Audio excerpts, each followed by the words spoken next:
Cristo le está enseñando a sus discípulos que en todo el Antiguo Testamento, en la ley de Moisés, el Pentateuco, Génesis, Éxodo, Levítico y Deuteronomio, que en los profetas, en todas las cartas, en todos los libros de los profetas, inclusive en los salmos y en los proverbios, ahí está la figura de nuestro Señor Jesucristo. Mis hermanos, todo se trata de Él. El protagonista de la Biblia, el deber de este mundo, es Jesucristo, y todos necesitamos de Él. Entonces, el día de hoy quiero mostrarles, si el tiempo nos lo permite, 9 lugares en el Génesis donde podemos ver la figura de nuestro Señor Jesucristo y cómo realmente, únicamente a través de Él, es que podamos ser salvos. Vamos a ubicarnos en el libro de Génesis, capítulo 2, verso 7.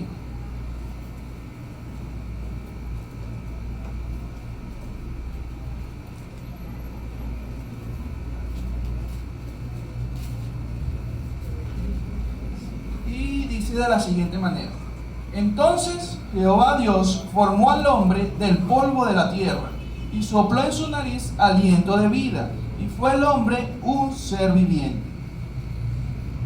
Vemos en la narración del Génesis cómo Dios crea al hombre. La Biblia nos enseña que lo crea a su imagen y semejanza. En un principio el hombre no tenía pecado, es decir, en cierto modo era perfecto.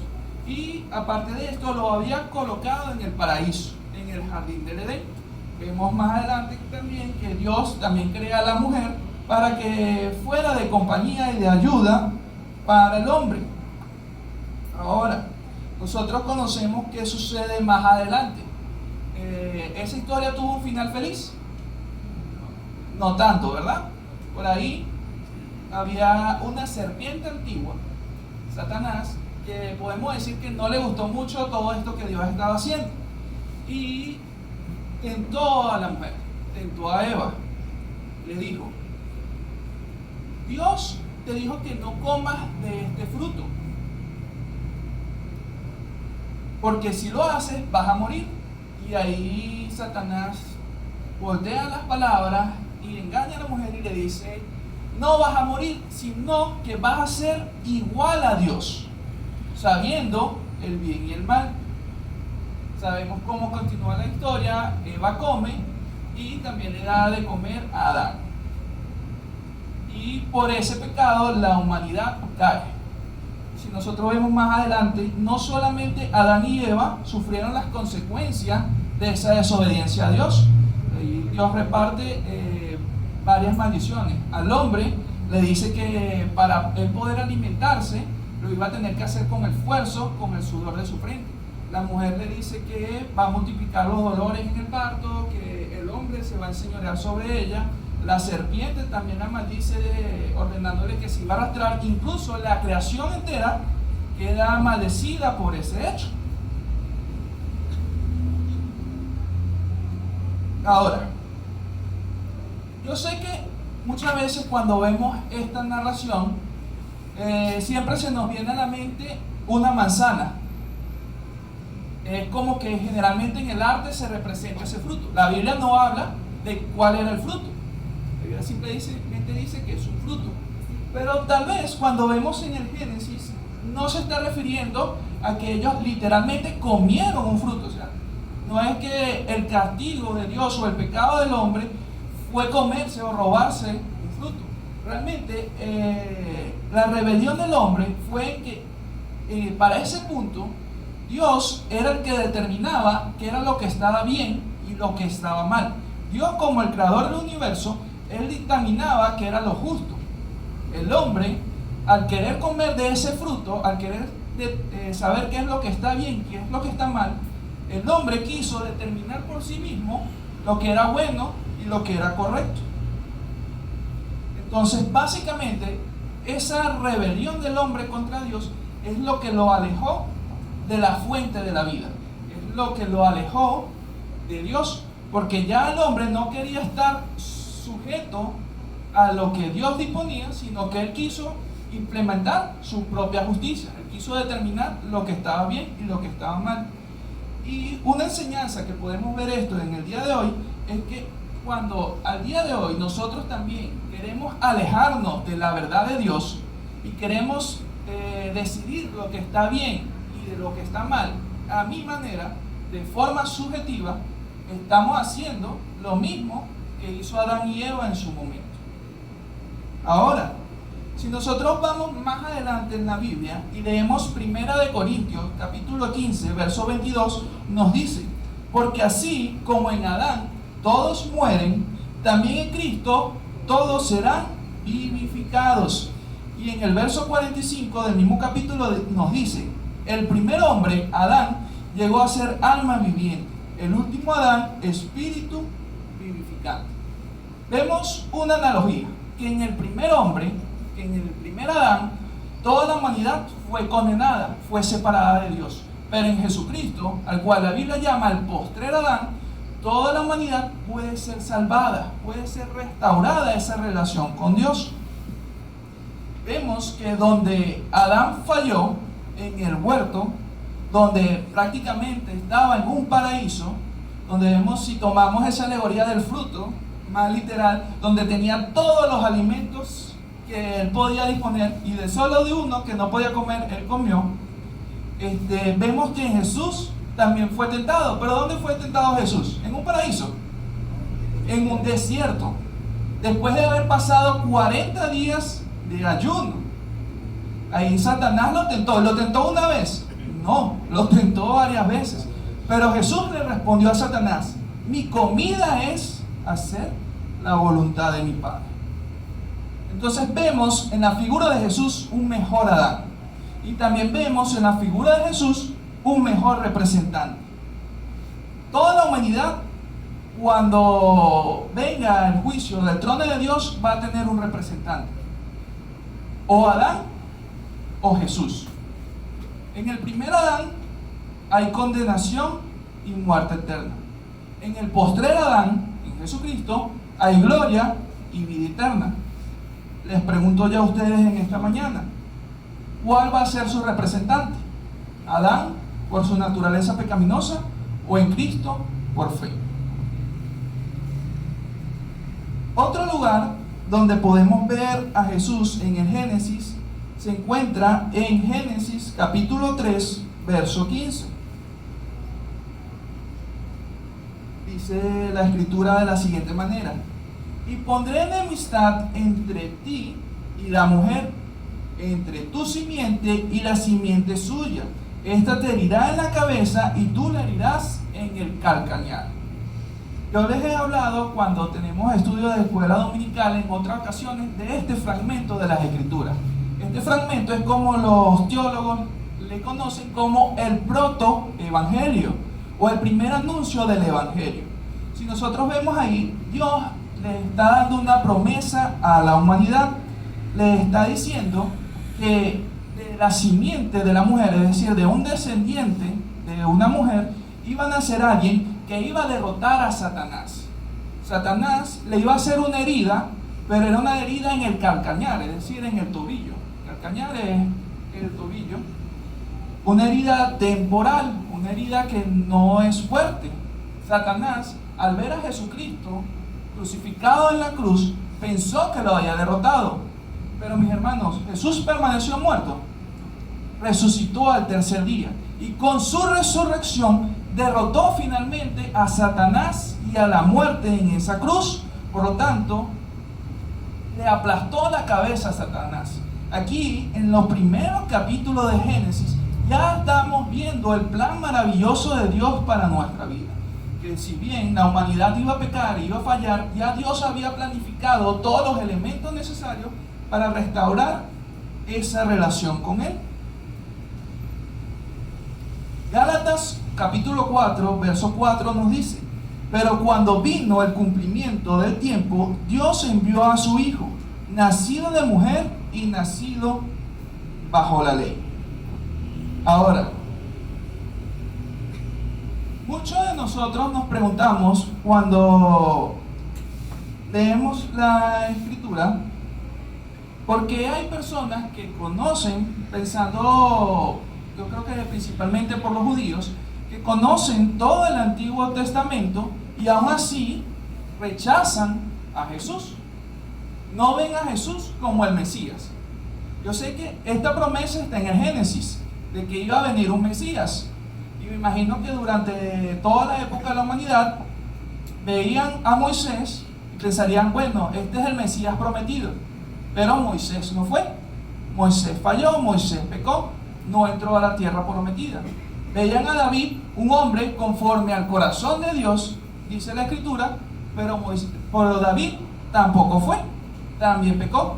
Inclusive un Salomón, considerado el rey más sabio de toda la historia, nosotros sabemos cómo fue el fin de su vida, en idolatría.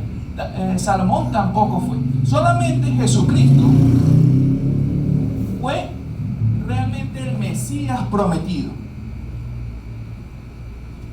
Ahora, hay una verdad que nos enseña todo esto, y es que la comprensión de Jesús en las Escrituras no proviene del intelecto, sino de revelación divina.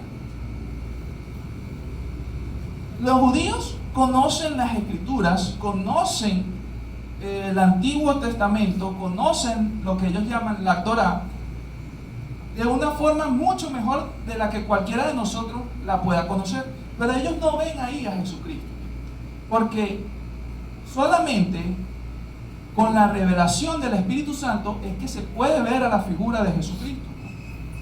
Hay una parte en los evangelios que me parece muy interesante, y es cuando Jesús le pregunta a los apóstoles, que le dice, ¿quiénes creen ustedes que yo soy? Y Pedro, uno de los apóstoles, le responde, tú eres el Cristo, el Hijo del Dios viviente. Entonces le respondió Jesús, bienaventurado eres Simón, hijo de Jonás, porque no te lo reveló carne ni sangre, sino mi Padre que está en los cielos. Esa revelación que había tenido Pedro de que Jesucristo era el Mesías no venía de su intelecto, no venía de su razonamiento, sino que venía de una revelación directa de Dios Padre. Primera de Corintios 12:3 nos dice, por tanto os hago saber que nadie que hable por Espíritu de Dios llama anatema a Jesús, y nadie puede llamar a Jesús Señor si no es por el Espíritu Santo. Entonces podemos evidenciar que Dios debe obrar para que el corazón vea al Mesías. Otro elemento muy interesante que podemos ver en esta promesa del libro de Génesis, la podemos encontrar también en Hebreos 2:14, que nos dice, así que por cuanto los hijos participaron de la carne y la sangre, él también participó de lo mismo, para destruir mediante la muerte al que tenía el imperio de la muerte, a saber, al diablo. Otra doctrina fundamental de la Iglesia Bautista, mis hermanos, es lo que se conoce como la unión hipostática. La unión hipostática es el hecho de que Jesús es verdaderamente hombre y verdaderamente Dios. En él habita corporalmente toda la plenitud de la deidad, dice la Escritura. Pero también Jesús fue un hombre, tuvo también una carne y una naturaleza humana, y esto era necesario para que se pudiera justificar en él un representante. Jesús fue humano y en él tenemos un representante, un abogado para nuestro Padre. No podemos distanciar esas dos naturalezas de Cristo. Jesús fue verdaderamente hombre, verdaderamente Dios. Y continuamos avanzando. Si buscamos el libro de Génesis capítulo 4, un poco más adelante en la lectura, leemos el verso 8, vemos, y Abel trajo también de los primogénitos de sus ovejas, de lo más gordo de ellas, y miró a Jehová con agrado a Abel y a su ofrenda. Y si nos adelantamos al verso 8, dice, y dijo Caín a su hermano Abel, salgamos al campo, y aconteció que estando en el campo, Caín se levantó contra su hermano Abel y lo mató. Ahora, ¿quiénes creen ustedes que somos nosotros en esa historia? ¿Abel, el justo? Creo que somos más como Caín. Dice la Escritura en Juan 3:19 que la verdad vino al mundo ¿Y el mundo qué? ¿Amó la verdad? ¿Qué dice la Escritura? Aborreció la verdad, porque amaba más las tinieblas y porque sus obras eran malas. Mis hermanos, realmente nosotros somos más como Caín.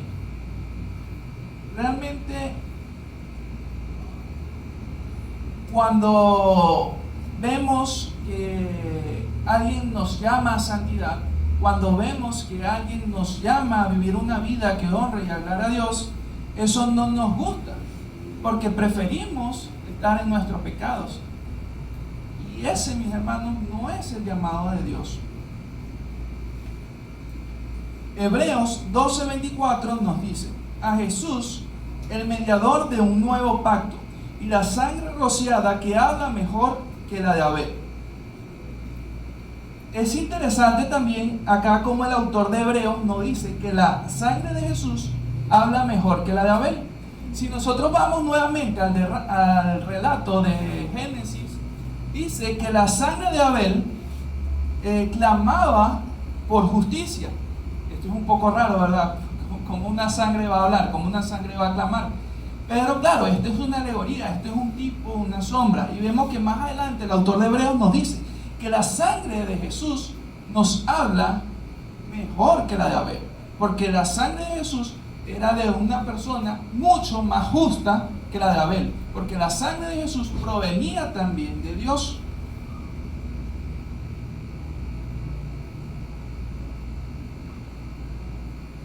Y vuelvo a citarle Juan 3:19: la luz vino al mundo, pero el mundo la aborreció. Es algo que también en otras ocasiones yo les he llamado a reflexión. Muchas veces cuando nosotros vemos que algo no se está haciendo bien en la iglesia, que alguien está enseñando una falsa doctrina, o que alguien está enseñando cosas que van directamente en contra de la Escritura, lo primero que escuchamos es: pero ¿quién eres tú para juzgar a ese hermano?